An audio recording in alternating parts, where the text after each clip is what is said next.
So P. Diddy's ex-producer explains on how he created music for P. Diddy and all the things that were done behind closed doors, like rituals that were people were praying and summoning demons in order to create music for P. Diddy. Not just P. Diddy, but that whole um, music entertainment business. He talks about how the parties and the deeds, the freak offs that were happening also in P. Diddy's home and abroad.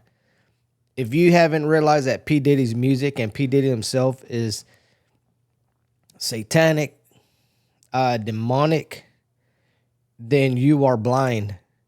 You have to watch out what you're listening to, especially the music that not only is popular now, but even the music back 60s, 70s, 80s, and 90s. I've always heard that witches would pray over records, you know, do witchcraft over the music. And of course, when it goes out to your ears, you're getting whatever demonic spirits were prayed into those music, into those songs, into those lyrics. And it, for lack of better words, gets attached to you. Let's go ahead and listen to what this ex-producer turned pastor has to say. So tell us about the overall environment of the music industry. You're in now, the secular industry at least. What did you experience, let's say more so from a spiritual Christian's perspective, being inside? What did you experience? One thing I experienced is that this whole thing is spiritual. Most people would just attribute it to being gifted or being talented, but the spirit realm very much controls what it sounds like, what it looks like, what happens in these rooms, on these records, what's written. I remember even the first record that I did for Bad Boy Records. I remember being in the studio for 4 days straight, no sleep, because I was driven by something more than just my own ability. It was something driving me. Like a demonic spirit? I believe it was a demonic spirit in the sense that if I wasn't in those realms, I couldn't hear the music like that. I couldn't hear it as clear. Like, there were certain sounds and certain things that I could hear and produce that if I wasn't in that mind frame, I wouldn't be able to produce it. So what got you in that mind frame? What would it be? It would be focus, just almost channeling something else. Weed, getting in the studio and just, channeling it, just pulling it out. And when I got to a certain level of it, I noticed it could come in 5 minutes. I could just create something and it would be amazing. Some of the most amazing music I ever heard. Wow. Mm-hmm. And you described moments where you saw people actually doing seances over their music. Absolutely. So what did that look like? So we would all be in the studio, and it would almost be ritualistic. We would light candles, and as the beats are playing, they would, their hands would be moving like this, and they would be chanting different things over the music alone. This is before it goes to the writers. And honestly, I can hear it in my ears like it was just yesterday. Like it was amazing music. And I again, you don't get to those realms without a supernatural aid or a supernatural guide. And so fast forward, like your next significant kind of Diddy moment, what was that like? We spent the time together in New York at Daddy's house. And then when we went to Miami, there was a couple parties. And we never really came one-on-one. You know, you really had to be in his inner circle to get that close to him and to spend that kind of time with him. So being new and coming up through the ranks, and he would come in and say, man, you guys sound amazing, you know, keep going. You know, he would give us encouragement. And of course we got on some records and we made the money and the doors were opening. And I believe that in the realm of the spirit, should I have taken the different sacrifices and the different sexcapades and done all of these things, I think it would have just kept going. But I think the Lord put the brakes on it and in a way and put fire on it. So, and what was like a final straw for you? So after leaving Miami, there was another party that was happening in Vegas. So everybody flew to Vegas. It may have been an industry event, like an award show or something. So we're all in Vegas. Everybody's there. Diddy, I believe Dr. Dre is there. Truth Hurts is there. A bunch of people are there. And so my way was paid, you know, by my handlers from Diddy's camp.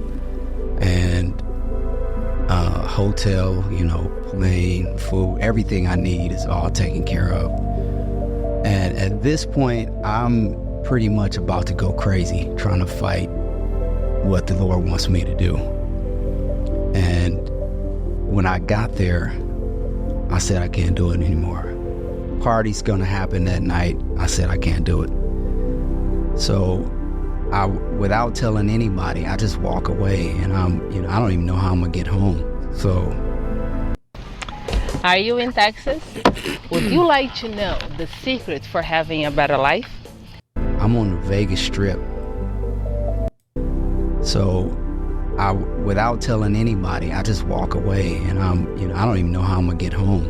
So, I'm on the Vegas Strip, and I'm crying my eyes out like a crazy man. And people are walking by looking at me like I'm a homeless guy, and I'm no words, just in the bus stop, sitting there just crying like a crazy man. And I called my dad,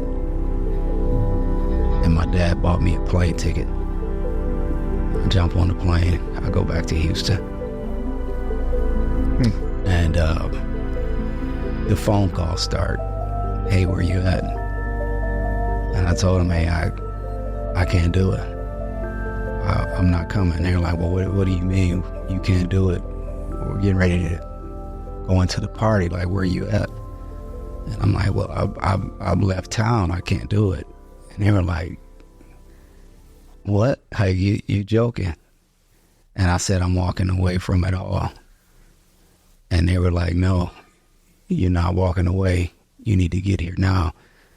And I hung up, and I stopped answering calls. But then the threats started. You know, I started getting threats. We're going to find you. You know, none of these guys knew my mom or where she lived. My mom started calling me, hey, these guys are calling. My wife, she was my girlfriend at the time. They were even calling her house.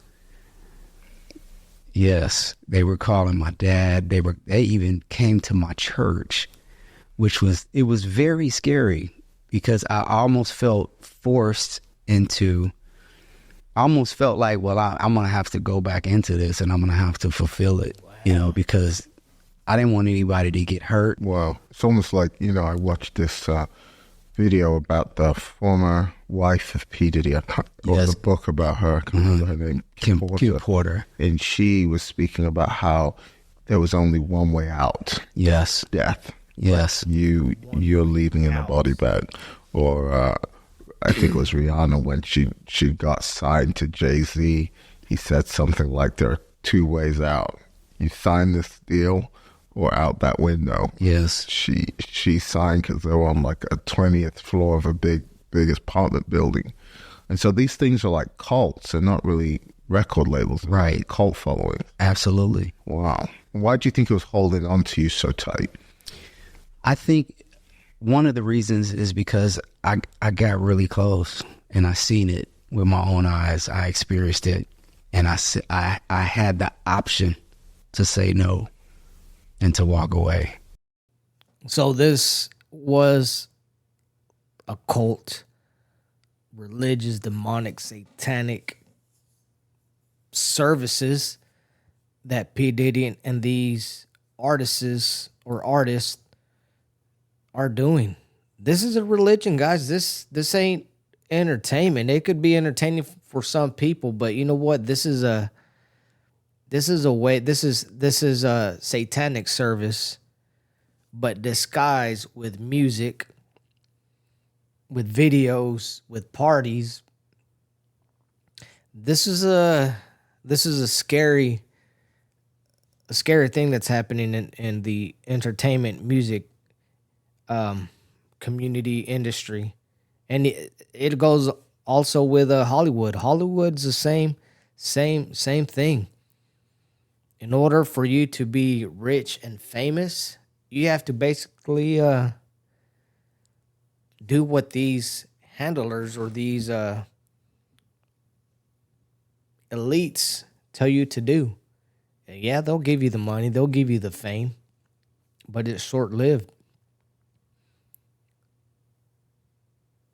And it's crazy that we have whistleblowers and we have people that were in that circle coming out and testifying and sharing their experience in this world of music. I've always I was always told that the secular music world was a demonic. And a lot of times we're like, yeah, whatever, right? But until you start seeing artists that blankly come out on their videos looking like devils, um, looking like witches, and then you have people that were in that circle coming out and basically talking about their experiences in that realm. It's amazing that people weren't lying. I always thought it was y'all guys are just stretching it. Y'all guys are just trying to look for excuses and but no. Of course, when I got more mature in my walk with Christ and I started listening more to the Holy Spirit, I got convicted for a lot of things. I got convicted with the music that I listened to because I've always been a musician. I've always listened to all different genres of music, but then little by little, the Holy Spirit started convicting me with just music artists to kind of stay away from, and a lot of pop music, even like Taylor Swift, and I don't know who else is out there right now. Beyonce, all of those lyrics, they might sound like love songs, but a lot of those love songs, there's also demonic lyrics on, you know, that are against men, that are against God. They're all for about having fun, do whatever feels good, and it's okay as long as you're not hurting anybody. You know, you start hearing these demonic songs, and you just got to watch what you listen to and what your kids are listening to because a lot of these songs too are the message. What's a lot of the songs that are lyrics are subconsciously destructing your mind. Like he mentioned, they would pray over or do these seances over the music while they're in the studio. So whatever curses they were putting in the music, and you listen to it subconsciously, you're also inheriting that curse. This is amazing. I'm glad I came across this video, and it definitely solidifies what I've been told all these years. about music. And like I said, I even knew that a lot of these, that the music and Hollywood and movies were definitely witchcraft push, satanic pushed out to us. We need to keep praying for these artists because they need Jesus. We need to keep praying for these influencers that are antichrist. We need Jesus. But I think this year that we're coming out, 2025, it's going to be a year of comeback. We got to put God in our schools, put God in our government. We have to put God back in our homes. We have to put God back in our families.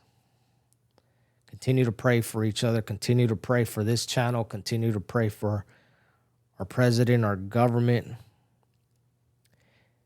Let's get Jesus back in our country and in our lives. Thank you guys for watching. Please subscribe. Please like. And we'll see you on the next video. Peace. If you want to further support this channel, you can check out the links below. It is an affiliated link with Officer Tatum's store, which he has tons of awesome pro-Trump, pro-MAGA, pro-Jesus shirts, hoodies, cups, you name it. Check it out down in the link below.